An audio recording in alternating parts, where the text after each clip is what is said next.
예, 오늘 이제 세 번째 파일이고요. 물질의 특성 중에서 두 번째 소단원인 혼합물의 분리에 대해서 이제 녹화를 시작할게요. 혼합물의 분리는 총 5가지 소단원으로 되어 있는데, 작은 단어로 되어 있는데, 첫 번째가 순물질과 혼합물이 무엇이고 혼합물의 특징이 무엇인지, 두 번째가 끓는 점의 차이로 분리하는 거, 세 번째가 밀도 차이로 분리하는 거, 네 번째가 용매도 차이로 분리하는 거, 마지막 5번째가 일반적으로 종합적인 혼합물의 분리에 대해서 이제 좀 5가지 소단으로 되어 있습니다. 지금부터 이제 첫 번째 순수한 물질과 혼합물이 어떤 건지 한번 확인해 볼게요. 먼저 이 세상의 물질들은 이렇게 나눌 수가 있어요. 이 세상의 모든 물질은 순물질과 반대되는 혼합물로 나눌 수가 있어요. 그리고 우리는 순물질에 대해서 배웠어요. 어떻게 배웠냐? 원소 배울 때 배웠어요. 포돈소 물질이라고 하고요. 쉽게 다른 말로 해서 원소가 되겠죠. 분해가 되지 않는 물질. 그리고 분해가 되는 물질인 화합물이 있어요. 우리는 이것들을 원소, 기호 이렇게 배웠고, 화합물은 무수히 많아요. 아주 많습니다. 화합물은. 혼합물은 더 많겠죠? 되게 많습니다. 근데 이제 우리 교과서에 혼합물을 총 3가지, 혼합물 2가지로 분리했어요. 어떻게 분리했냐면 균일 혼합물하고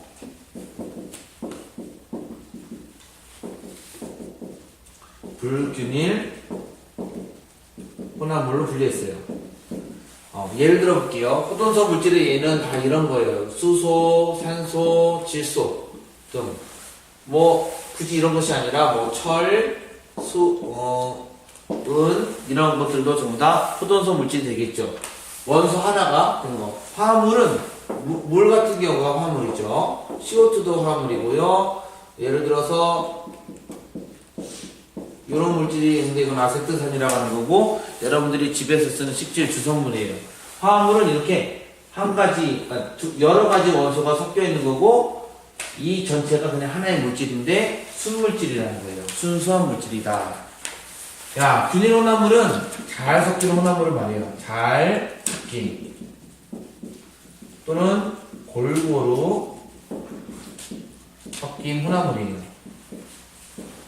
그래서 균일 혼합물의 대표적인 것은 소금물이나 설탕물 같은 경우가 되겠죠. 물론 소금물과 설탕물이 불균일 혼합물일 수도 있지만, 일반적으로는 소금물, 설탕물 같은 경우는 균일 혼합물이라고 해요. 즉 잘 섞여 있고요.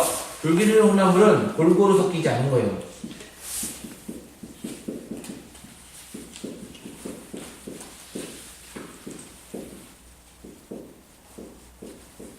그래서 예를 들어서 불균일 혼합물의 대표적인 예는 흙탕물이 되겠죠. 흙탕물은 잘 섞인 듯 보여도 오랜 시간이 지나면 흙과 다음에 물과 나머지 녹은 성분도 되기 때문에 군데군데 차이가 있어서 이런 것을 불균일 혼합이라고 합니다. 그러면 왜 이 세상에 있는 물건들이 이렇게 되어 있는데, 여러분들이 이번 소단원의 두 번째 소단원의 목표는 이러한 혼합물을 분리하는 거예요. 분리한다는 소리는 화합물과 호돈소 물질로 나눠 놓는다는 거죠. 소금물을 물과 소금으로, 설탕물을 물과 설탕으로, 흙탕물이면 흙과 물과 나머지 성분으로 이렇게 분리한다는 거예요. 왜 분리를 하냐? 그 이유는, 분리의 이유를 찾아보면 우리가 사용하기 위해서 혹은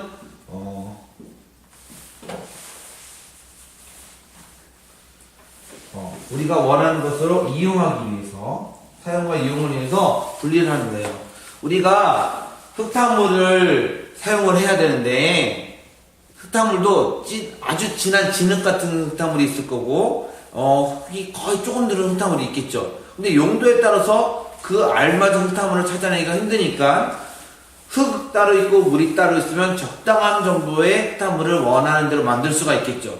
그러려면 흙과 물을 따로 모아줘야 되겠죠. 알맞은 흙탕물을 찾는 것보다 흙과 물을 따로 준비해서 알맞은 혼합물을 만들어서 사용하는 게 더 편하기 때문에 순수한 물질들이 필요해요. 순물질들이. 그래서 혼합물을 분리하는 거예요. 그래서 첫 번째 단원에서는 순물질이 어떤 물질이냐, 그런 물질들을 구별하는 물질의 특성을 배운 거고, 두 번째 이번 단원에서는 혼합물들은 이런 순물질이 섞여 있는 건데, 섞여 있는 것을 분리할 때 그 특성들을 이용한다로 공부를 연결해서 여러분들이 시험 문제도 대부분 연결해서 그 의미를 파악하면 좀 더 문제를 푸는데 도움이 될 거예요. 그러면 이제 혼합물이 이렇게 돼 있으면 우리는 일반적으로 소금물과 설탕물을 물만 딱 봐서는 구별하기 힘들죠. 맛보기 전까지는. 물과 같이 써도 맛보기 전까지는 구별하기 힘들어요. 즉 이것이 혼합물이냐 아니면 혼합물이 아니냐는 어떻게 알아볼 수가 있을까? 그러면 똑같이 물질의 특성에 관한 여러 가지를 한번 실험을 해보거나 탐구를 해봐서 알아볼 수가 있어요. 예를 들어서 가장 대표적인 게 바로 286페이지에 있는 순물질과 그다음에 혼합물을 비교해서 끓여보는 실험이 있습니다. 잘 보면 이거는 이제 소금물을 끓는 거예요. 먼저 소금물에 가열 실험이 있죠. 소금물의 가열 실험을 보면 교반기에 놓고 소금물을 가열해 가면서 시간, 온도 변화의 그래프를 보는 거예요. 결론적으로 그래프를 그려보면 가열 시간에 따라서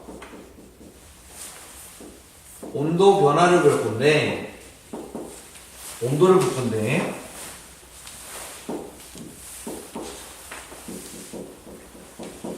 그래프가 물의 경우는 어느 정도 온도에 도착해서 끓고 우리는 요 온도의 변화가 없었다는 사실을 알 수가 있고, 이 온도를 우리는 끓는 점이라고 배웠으며, H2O인 경우는 100도라는 숫자로 찍혔어요.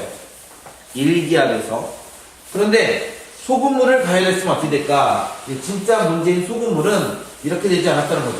우리가 원하는 소금물은 가열을 하면 계속 온도가 증가한다는 사실을 알 수가 있어요. 그래서 이것이 소금물의 가열 곡선이에요.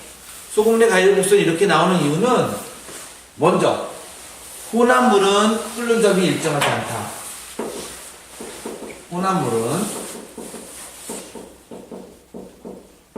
끓는 점이 일정하지 않다라는 사실을 알 수가 있고, 또 사실 이때 우리가 소금물에 끓는 것을 관찰하면, 여러분들이 라면을 끓일 때 스프를 먼저 넣잖아요. 그래도 스프를 넣은 물이 끓어요. 혼합물이죠. 그런데 그것도 끓는 현상이 분명히 보여요. 하지만 그때 온도계를 집어넣어서 스프가 끓는 물에 온도를 재면 역시 소금물과 똑같이 이렇게 온도가 증가하는 현상을 볼 수가 있어요. 즉 혼합물은 끓는 점이 일정한 숫자가 있는 게 아니에요. 쭉 변해요. 이유는 농도의 변화예요. 농도마다 끓는 점이 다 다르기 때문에. 그런데 가열을 하면 물이 증발하겠죠. 물이 기화될 테니까 농도가 진해지고, 농도가 진해져서 끓는 점이 올라가요. 여기에서 한 가지 더 깊이 과학적으로 된다면, 이렇게 끓는 점이 올라가는 현상을 우리는 끓는 점 오름이라고 하고, 혼합물을 가진 액체가, 혼합된 어떤 액체가 가지고 있는 가장 대표적인 현상이에요. 아, 끓는 점 오름 현상이 나타나는구나. 끓는 점이 일정하지 않구나. 혼합물은, 소금물을 가지고 실험했지만 혼합물은 이런 결과가 나오고요. 똑같이 287페이지에는 가열 곡선이 아닌 냉각 곡선이 그려져 있는데,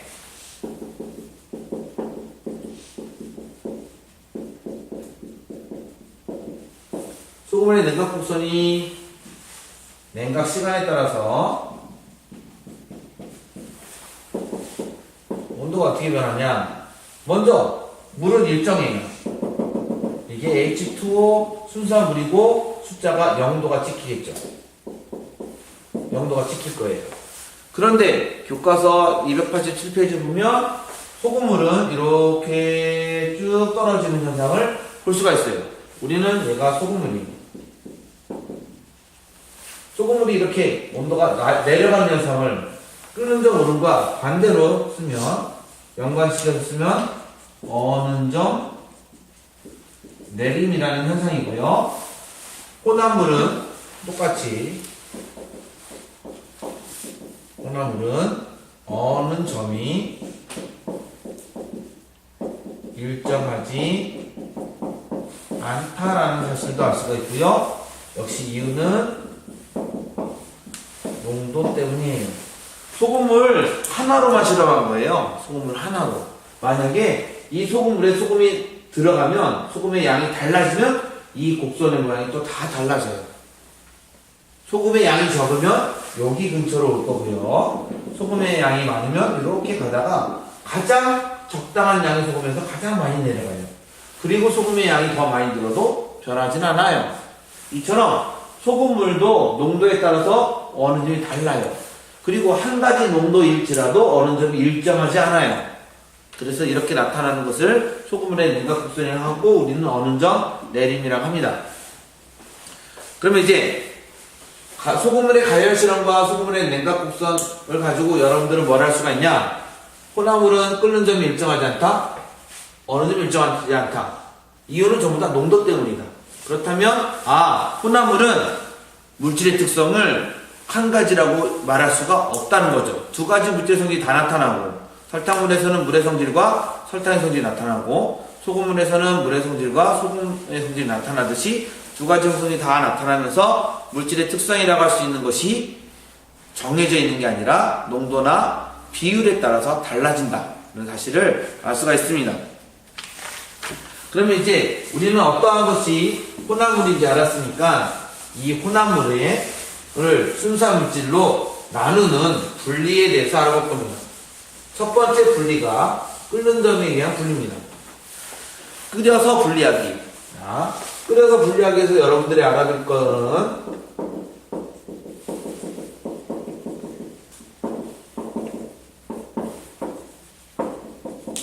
증류라는 단어가 있습니다. 증류라는 단어는 288페이지에 나와 있는데 혼합물을 가열해서 나오는 기체를 냉각해서 얻는 방법이에요. 먼저 혼합된 액체를 가열해야 하고요. 발생하는 기체가 있을 텐데 이 기체를 냉각하여 액화시키는 거겠죠? 냉각하여 액체를 얻는 방법을 증류라고 합니다. 증류의 가장 대표적인 예가 우리 교과서에 소주꼬리라고 되어 있습니다. 소주꼬리가 이제 288페이지 왼쪽에 되어 있고요. 또 하나 소금물의 증류.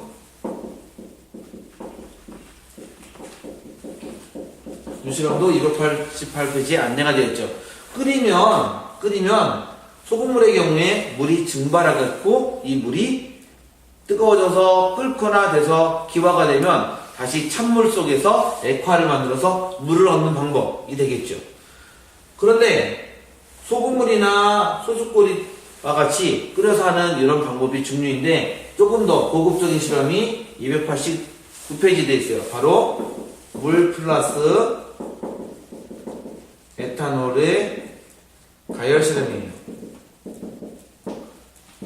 물과 에탄올을 섞어서 같이 가열하면 어떻게 될까? 교과서 실험은 같이 가열해가지고 되는 것이 나와 있는데 290페이지에 결과가 되어 있는 그래프를 볼게요. 결과의 그래프를 보면 그래프가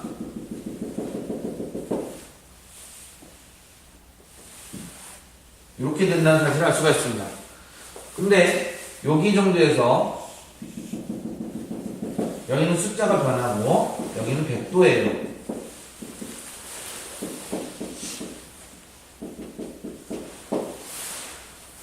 여기는 요 상태는 물 플러스 에탄올이고요. 요 부분, 색칠한 요 부분은 에탄올이 기화하여 증류되는 곳이에요. 무슨 소리냐면 에탄올이 요 온도는 78도를 넘을 거고요. 에탄올은 끓는 점이 78도인데 올라가서 더 높은 온도에서 에탄올은 끓을 거고 물 때문에 온도가 올라가는 거니까 기화하면 올라가겠죠. 그리고 다시 차갑게 만들어져서 여기 보면 냉각하여가 됐으니까 에탄올을 얻을 수 있는 구간이에요. 그런데 이 혼합물 속에 에탄올이 다 없어지면 물만 남겠죠. 그래서 물은 끓는 온도가 일정한 것이 되겠죠. 그래서 여기는 순수한 물질이죠. 에탄올을 이때 만들어내고 물도 분리할 수가 있는 것이 되겠죠.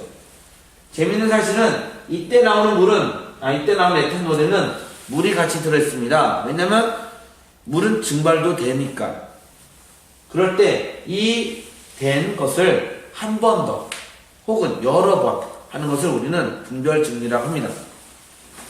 그래서 298페이지에 분별증류 장치까지 설명되어 있습니다. 네, 증류에 대해서 설명했으니까 분별증류를 볼게요. 분별증류 장치를 간단한 모식도로 그리면 가열을 할 겁니다. 가열을 해서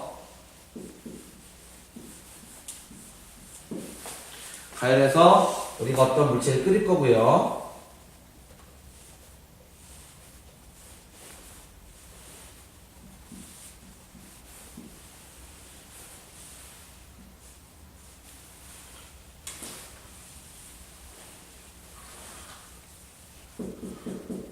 어떤 물체를 끓일 겁니다. 그러면 여기서 가열했으니까 기화가 되겠죠. 기화된 것이 이 가지를 따라 내려올 거고, 이 가지 따라 내려오는 곳에서 이제 냉각기라는 것을 연결할 겁니다.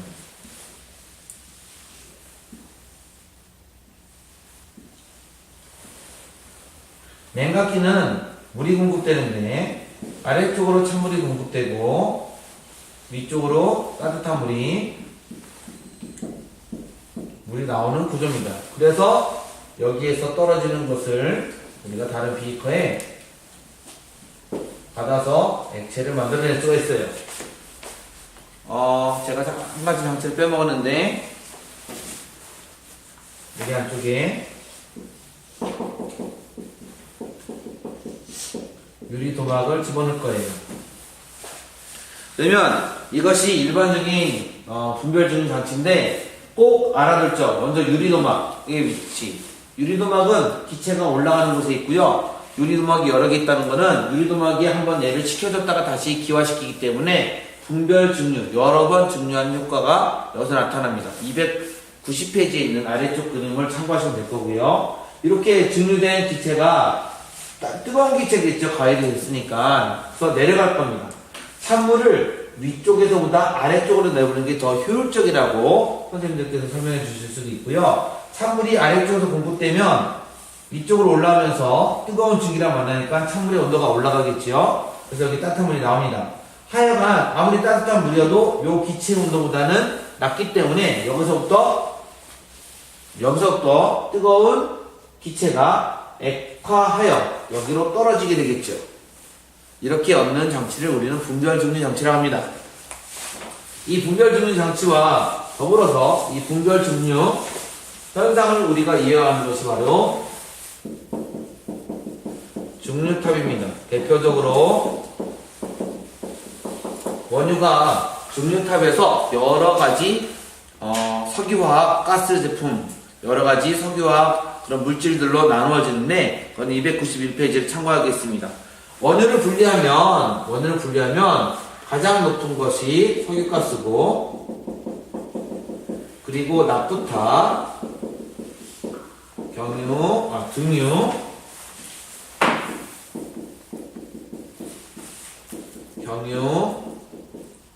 중유, 아스팔트 이런 순서로 나온다고 우리가 교과서 291페이지에 있는 그림에 표현이 되어 있어요. 온도도 다 표현되어 있고요. 알아둘 점은 석유가스 25도씨 근처고, 그 다음에 나프타가 75에서 100도씨 근처고, 이 나프타는 우리가 흔하게 알고 있는 휘발유 비슷하다고 생각하면 될 거예요. 휘발유가 정확히는 아니지만 휘발유 비슷한 것들이고, 경유, 자동차에도 쓰이고요. 중유는 배 같은 경우에 쓰이고, 아스팔트는 도로 포장할 때 쓰는 찌꺼기들이죠. 이렇게 여러 가지 증류탑에서 끓여서 분리해서, 즉 원유를 끓이면 온도에 따라서 석유가스가 가장 위쪽에서 모아지고, 그 다음에 나프타가 모아지고, 석유, 등유, 경유, 중유, 아스팔트 순으로 모아진다는 사실. 원유에서 우리가 원하는 석유 제품을 얻는 방법도 바로 분별, 증류 방법이 된다는 사실도 공부하시면 되겠습니다. 292페이지부터는 이제 밀도 차이로 인한 분리예요. 밀도 차이는 응용이 많기 때문에 공부를 여러 개를 좀 반복해서 많이 했으면 합니다. 우리는 밀도에 대한 공식을 이미 배웠어요. 부피분의 질량이라고 배웠습니다. 그래서 밀도 차이로 분리할 수가 있습니다. 어떤 물질들을. 대표적인 게 293페이지 물과 식용유를 분리할 때 우리는 물과 식용유 분리라는 실험에서 분별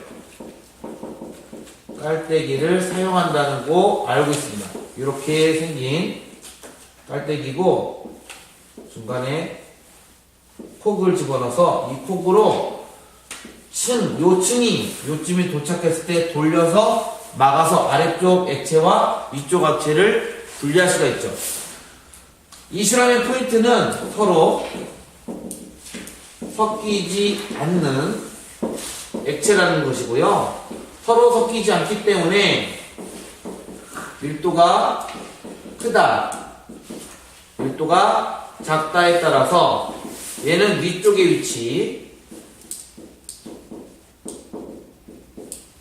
얘는 아래쪽 위치로 정해질 수가 있습니다. 서로 섞이지 않는 밀도가 다른 액체는 밀도가 큰 애가 아래쪽, 밀도가 큰 애가 위쪽에 위치하니까 분별 깔때기와 같은 장치로 분리해낼 수가 있다는 겁니다. 그래서 실생활에서 어떻게 쓰이냐가 294페이지 플라스틱을 분리할 때 쓴다는 거죠. 먼저 플라스틱 분리 실험을 잠깐 보면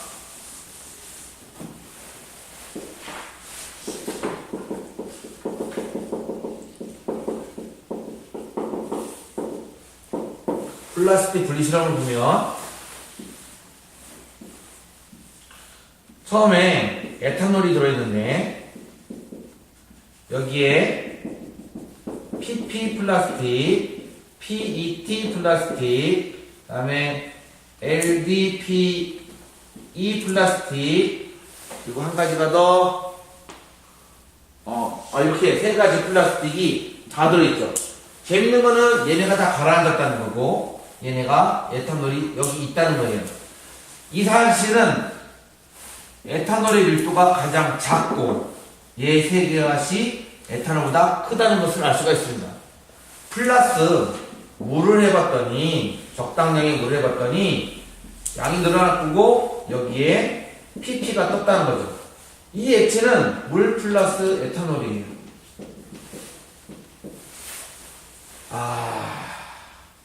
간단한 산수를 하나 할 수가 있는데 예를 들어서 pp가 0.5라고 할게요. 밀도가. 그리고 에탄올이 0.4라고 하겠습니다. 0.4. 그리고 물이 있는데 물의 밀도가 0.45면 물과 에탄올을 아무리 섞어도 pp가 물에 뜨지 않을 거예요. 무슨 뜻이냐면 물을 집어넣어서 pp가 떴다는 소리는 pp의 밀도는 물보다 작다는 거예요. 물의 밀도가 pp보다 커야 이 실험이 가능하죠. 물의 밀도가 pp보다 작으면 절대로 안 떠요. 왜냐? 물보다 작으면 pp는 당연히 밀도가 크니까 가라앉아 있어야 되겠죠. 섞여도. 그래서 물의 밀도는 pp보다 큰 겁니다. 이 실험 결과가. 에탄올은 이미 애초에 pp보다 크지요. 예. 마지막 거 볼게요. 마지막 그림 보면, 마지막 그림은 pp가 뜬 거를 없애버리고 다시 뜬 걸 봤더니 LDP가 떴어요. 여기는 이외에 물 더하기 또 물을 집어넣고 에탄올 집어넣은 거죠.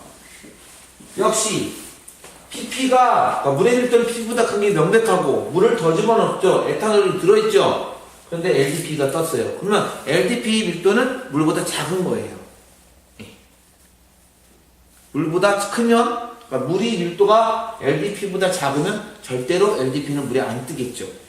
섞여서. 결론적으로 PET 밀도는 확실하지 않아요. 물과 밀도를 여기서 비교할 수가 없어요. PET 밀도는. 하지만 에탄올의 밀도가 가장 작고 그 다음 작은 건 PP, 그 다음 밀도 작은 건 LDP, 그 다음 밀도가 큰 건 물이냐 PET냐인데 이거는 추가 실험을 해야 되는데 우리 교과서 294페이지에서는 추가 실험을 하진 않았어요. 이처럼 혼합물에 분리해서 밀도가 다르면 뜨는 성질, 섞이지 않고 녹지 않으면 뜨는 성질을 이용해서 물질을 분리할 수가 있고 295페이지에는 여기에 관련된 우리들 일상생활에 얘가 나와 있죠. 상한 달걀은 중간에 가스가 발생하고 공간의 질량이 줄어들기 때문에 뜨는 거고 사금은 밀도가 커서 그릇 속에 남아있는 거고요. 혈액의 원심 분리는 여러분들이 우리가 실험 시간에 해봤듯이 혈구들은 고체 덩어리처럼 좀 큰 덩어리니까 밀도가 크고 가라앉는 사실을 알 수가 있고 쭉정이도 그 안에 공간이 겨 속에 공간이 있기 때문에 뜬다는 사실을 알 수가 있습니다. 그러면 이제 용해도 차이로 분리하기를 보겠습니다.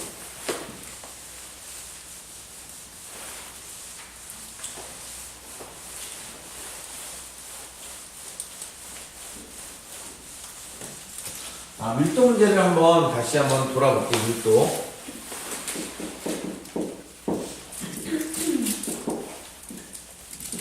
이런 그래프가 있는데 여기가 부피값이고 얘가 질량값이라고 하겠습니다. 부피는 요 단위 쓸 거고요. 질량은 g이라는 단위 쓸 건데 예를 들어서 어떤 사람이 부피를 측정했는데 부피가 20이 나왔어요. 질량을 측정했는데 질량이 5가 나왔어요. 요 점에 찍혀 있으면 이 점의 밀도를 구할 수가 있겠죠. 20분의 5 해서 4분의 1 0.25 g/cm라는 밀도를 구할 수가 있겠죠. 즉 밀도를 구할 때 우리가 수치를 줄 수도 있지만 그래프 값을 줄 수도 있겠죠. 그리고 이 상황에서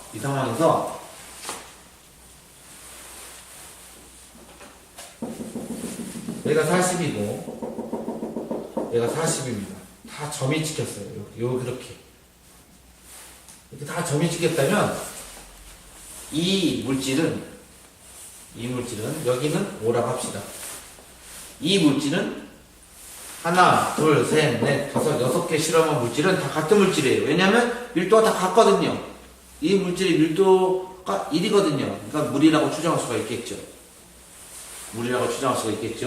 그러면 이 위쪽은 밀도가 다 큰 물질, 아래쪽은 물보다 밀도가 작은 물질이 되겠죠. 서로 섞이지 않는다면 밀도가 물에 가라앉는 애들, 물에 뜨는 애들이 되겠죠. 그리고 제가 물로 해서 그렇지 만약에 에탄올의 밀도를 줬다면 이게 에탄올이라면 아래쪽은 에탄올에 가라앉는 물질, 위쪽은 에탄올에 가라앉는 물질, 아래쪽은 에탄올에 뜨는 물질이 되겠죠. 예. 그래서 밀도는 이렇게 될 수가 있고요. 또 하나 지난 파일에 설명했는지 기억이 안 나서 한 번 더 해보면 A, B, C가 있을 때 이 물질의 밀도를 알고 이 물질의 밀도를 알면 이 물질의 밀도 값을 추정할 수가 있겠죠. 당연히 이 물질과 이 물질 사이에 밀도 값이 있다. 밀도 값만 있는 것이 아니라 부피 값과 질량 값도 숫자를 주면 추정할 수가 있다는 사실을 여러분들이 알 수 있고 그 물질이 무엇인지 몰라도 범위는 알 수가 있겠습니다. 그럼 이제 밀도를 정리한 다음에 용해도 차이로 분리하는 것을 하겠습니다. 교과서에서는 천일염으로 되어 있어요. 천일염으로. 용해도 차이로 분리.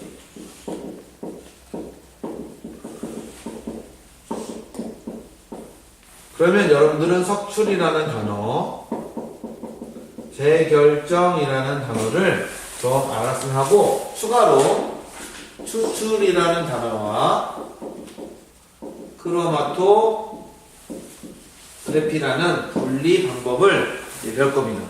먼저 용해도 차이로 분리할 때는 용해도 곡선을 활용합니다. 어떠한 물질의 용해도 곡선이 이렇게 되어 있고요. 어떤 물질의 용해도 곡선이 이렇게 되어 있어요. 쉽게 말해서 이렇게 된 것은 NaCl이고 이렇게 된 것은 붕산인데, 요 숫자 최저 숫자가 35입니다. 35. 20도에서 그리고 80도에서 여기 숫자가 5라는 숫자가 나왔고요. 그러면 소금 35g과 붕산 35g이 80도씨에서 다 녹아있고 얘가 20도로 떨어지면 어떻게 될까요? 먼저 NaCl은 80도에서 20도로 떨어져도 모두 녹아있죠. 그런데 붕산은 80도에서 20도로 떨어지면 붕산이 35 녹았는데 5밖에 못 녹으면 나머지 차이인 30은 가라앉겠죠. 교과서에는 붕산이 20으로 되어 있습니다. 24로 되어 있네요, 붕산이. 그래프를 고쳐서 24로 할게요. 즉, 24g 녹을 수 있다가 5g만 녹으면 요 차이인 19g은 가라앉겠죠. 우리는 이 가라앉는 현상, 가라앉는 게 무슨 뜻이냐? 붕산이 다 녹아있는데 얘네가 가라앉았으니까 그것을 바로 석출이라고 한다는 거예요. 가라앉는 현상을. 그리고 이것은 여러분들이 지난번에 용해도 할 때 배웠던 분별 결정 방법, 이번 시간에 배울 것이 바로 분별 결정 방법이 되겠죠. 그래서 붕산처럼 용해도 차이가 크면 아래쪽으로 내려와서 가라앉는 현상이 생기고, 이 가라앉는 현상이 바로 석출이라는 단어를 씁니다. 석출시켜서 우리가 어떠한 혼합물을 얻어내는 것, 혼합물에서 순물질을 얻어내는 방법을 분별 결정이라고 하고 290페이지에 알려져 있습니다. 그림도 되어 있어요. 298페이지에 비커 두 번째 그림 보면 맑은 물처럼 생겨있던 비커에서 하얀색 고체가 가라앉는 것을 볼 수가 있어요. 실제로 석출되면 고체가 보여요. 재결정은 298페이지 석출 밑에 재결정이 좀 더 자세히 나와 있는데, 재결정을 할 때 불순물을 제거하는 방법이에요. 분별 결정을 한 번 하고 두 번 하고, 혹은 불순물이 녹여있는 것을 분별 결정 방법으로 다시 결정만 얻어내서 녹였다가 다시 얻어내는 방법을 재결정이라고 하는데, 이렇게 되면 불순물의 양이 줄어들게 됩니다. 추출은 녹여서 끄집어내는 거예요. 녹여서 액체 속에 담아놓고 걸러내고 나머지 액체만 해서 얻어내는 방법이 추출인데, 얻어낸 걸 이용할 수도 있고 얻어낸 걸 버릴 수도 있겠죠. 얻어낸 걸 이용하는 예는 녹차 같은 경우가 되겠고요. 그 다음에 얻어낸 것을 버린다는 것은 우리가 도라지를 물에 담갔다가 쓴맛을 제거하고 버리고 도라지만 먹거든요. 이런 것이 바로 추출하는 예가 되겠습니다. 마지막으로 크로마토그래피입니다. 크로마토그래피는 298페이지에 나와 있습니다. 혼합물을 용매에 녹여서 사용하는 건데, 그림을 그리면 종이 또는 기타 등등 여러 가지 물질을 넣고요. 우리가 액체 속에 이 물질을 집어넣을 거예요. 이 액체는 이 물질을 타고 올라갈 수 있는 그런 물질을 씁니다. 이렇게 쭉 전개돼서 올라갈 수 있는 물질을 씁니다. 꼭 액체가 아니라 다른 물질을 써도 되는데 이렇게 흡수돼서 올라갈 거예요.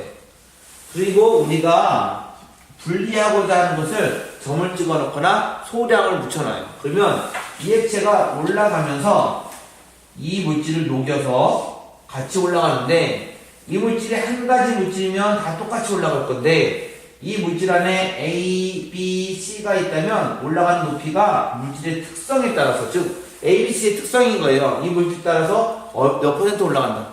B는 이 물질 따라서 몇 퍼센트 올라간다. C는 이 물질 따라서 몇 퍼센트 올라간다가 그 물질의 특성이거든요. 그 특성에 따라서 물질을 분리해내는 방법을 크로마토그래피라고 하고, 여기 보면 얘가 운동선수의 도핑 테스트, 즉 약물이 어디까지 올라오는지 알고 있기 때문에 그 약물이 올라왔다는 것을 보고 약물을 섭취했다는 것을 알아내는 것 등이 바로 크로마토그래피가 되겠습니다. 299페이지에는 CSI에서 즉 범죄 수사할 때 이렇게 혼합물의 분리 방법인 크로마토그래피를 이용해서 잉크의 성분을 분석하면 같은 것을 알 수가 있다. 같은 프린터인지 다른 프린터인지 알 수 있다는 내용입니다. 이번 파일의 마지막인 종합적인 혼합물의 분리, 제가 몇 가지 예를 좀 들어줄 겁니다.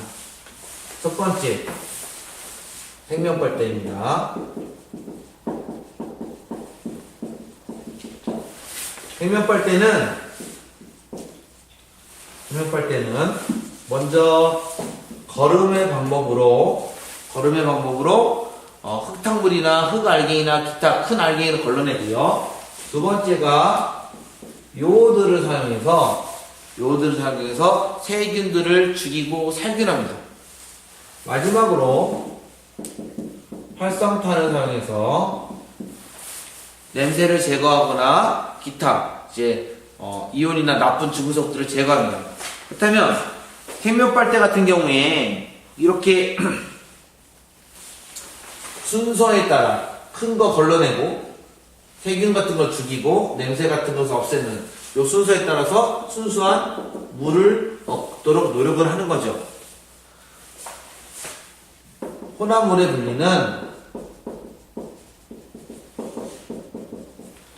분리는 301페이지에 적혀있어요. 각 성분 물질의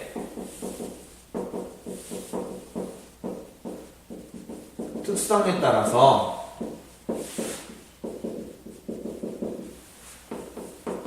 순서가 중요하고요. 알맞은 방법을 써서 분리를 해야 되는 거예요. 수업 시간에 이런 예를 든 경우도 있는데, 모래 더하기 소금 어떻게 해야 될까요? 물에 녹이면 소금을 따로 소금물을 얻어내고 모래를 걸러내서 얻을 수가 있겠죠. 모래 더하기 철 더하기 소금은 어떻게 될까요? 물에 녹이면 소금을 얻어낼 수가 있는데 이걸 두 개를 못 구하죠.